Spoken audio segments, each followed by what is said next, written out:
आहे. त्यासाठी आता आपण या ज्ञानाला स्वसंवादात म्हणजे अफर्मेशन्समध्ये बदलणार आहोत. हे खूप गरजेचं आहे. आपण जिथे कुठे असू तिथे आपण स्वतःला पूर्णपणे शांत आणि शिथिल करूया. आपलं सर्व लक्ष बाहेरच्या जगावरून काढून केवळ स्वतःच्या संथ चालणाऱ्या श्वासावर केंद्रित करूया. आता आपण हे 5 प्रमुख स्वसंवाद अगदी मनापासून अनुभवणार आहोत. आता आपलं सर्व लक्ष अंतर्मनाकडे वळूया.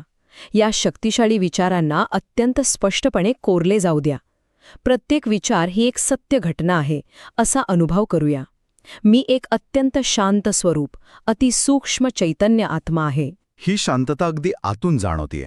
माझ्या मस्तकावर आत्मिक स्थितीचा अविनाशी टिळक नेहमी चमकत आहे. एक अतिशय स्पष्ट आणि तेजस्वी जाणीव. माझ्या मनात या सृष्टीतील सर्व आत्म्यांप्रती केवळ शुभ भावना आणि कल्याणकारी इच्छा आहेत. कोणताही पूर्वग्रह नाही, केवळ प्रेम. माझे संस्कार अत्यंत साधे, सरळ आणि पूर्णपणे शुद्ध आहेत. मन एकदम हलकं आणि मोकळं वाटतंय. माझा स्वतःवर, परमपिता परमात्मावर आणि या ईश्वरीय ड्रामावर पूर्ण निश्चय आहे. संपूर्ण विश्वास, एक अढळ शांतता. या सकारात्मक आणि अत्यंत शुद्ध विचारांची ऊर्जा आता आपल्या संपूर्ण अस्तित्वात भिनत आहे.